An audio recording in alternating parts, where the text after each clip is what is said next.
So my topic this week was general conditions related to aging, and I decided to divide it into several different categories. So first I looked at physical, motor, and sensory changes, then I looked at cognition and psychosocial and emotional changes, and then I also took a look at a couple of different conditions that are very common in aging individuals, and I also looked at interventions that would benefit Nathan in a cardiac rehabilitation unit.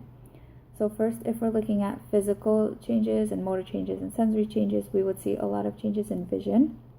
So we would see a decline in depth perception, we would see a lot of diagnoses for cataracts, glaucoma, presbyopia. We would see a decline in hearing and sense of smell as well as taste. If we're looking at bones, we would see a loss of bone and degraded articular cartilage and intervertebral disc. So this would lead to a loss of range of motion as well as mobility. So females may experience bone loss as early as age 35. For men, they may not experience it until age 65. But this loss of bone would also lead to a loss of balance, and that's why we see a greater number of falls and a lot of hip replacements that are very common with the aging population. So we also see a reduction in the capacity for the heart to pump blood throughout the circulatory system. So we would see arteries begin to harden and blood vessels begin to shrink. So then we see an increased susceptibility for higher blood pressure, and we also see a higher susceptibility for infections. And we saw this with Nathan in the hospital with the MRSA infection. So they're more prone to infections such as pneumonia as well. And we also see a decreased gastrointestinal absorption rate. So the body produces less digestive juice, which means that it's less efficient in pushing food through the system. So this would result in high rates of constipation. And we also would see a decrease in the amount of individuals needing sleep. So they would typically need about 5 to 6 hours sleep, whereas when they were younger, they would probably need about 7 to 9 hours. So in regards to structures of the skin and nails and hair, we would see an increase in wrinkles and age spots. We would see skin begin to lose its elasticity, and we will see nails becoming more brittle and hair will begin to gray. So when we're looking at cognition, this is dependent upon earlier cognitive abilities, so just how they have been functioning earlier in life and their overall health and involvement in society. We do tend to see a drop in performance, and individuals may exhibit difficulty with tasks pertaining to selective and divided attention. When we're looking at psychosocial and emotional changes, we see individuals in Erikson's integrity versus despair stage. So this would mean that individuals would either have found their life very meaningful, so they're very satisfied with what they have accomplished in life, or they have a feeling of despair, meaning they have feelings of regret and bitterness about past mistakes and missed opportunities and bad decisions that have happened in life.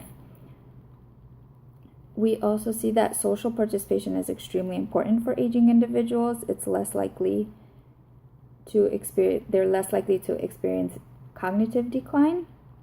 So the more active and involved older adults are, the more satisfied they are, and it leads to increased health. So I also found in my research that positive attitudes lead to, on average, an extra 7.5 years of life.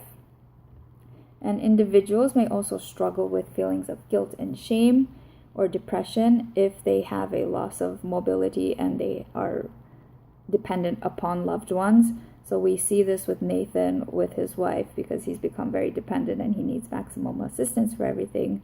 So she's mostly in charge of taking care of him, but she's also struggling with her own health conditions. So that's very difficult for her as well. I also looked at common conditions for aging individuals. So I saw neurodegenerative diseases such as dementia and Alzheimer's are very common, as well as Parkinson's and Lou Gehrig's disease. Arthritis and osteoporosis are also very common. Cardiovascular and respiratory conditions are also common, as well as lung disease, cancer, and diabetes. So when we're looking at Nathan, for example, he's had stage C heart failure, he's had atrial fibrillation, he has COPD, he's had an NSTEMI, as well as a past CABG. So this has all led to a loss of independence and loss of mobility and a difficulty in participating in meaningful activities in his life, and he requires maximum assistance for everything. So OTs play a very critical role with aging individuals. So they have their primary goals would include preventing functional decline, maximizing quality of life, decreasing participation restrictions, as well as maximizing the individual's performance in areas of occupation.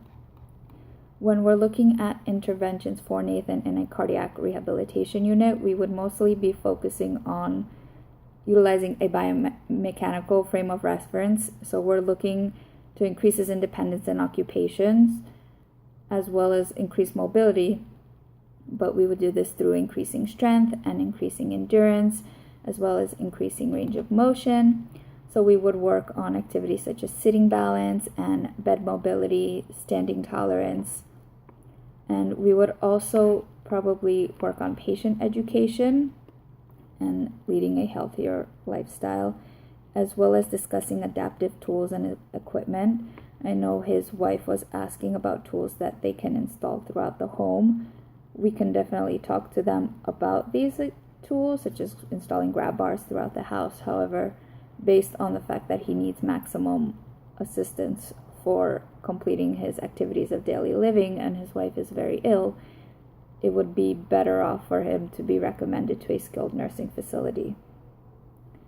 So I didn't have a role play for this week, but I made a chart for my peers, and I've also attached it at the end of this email, so you can have that as well. And that would be my interactive piece for this week.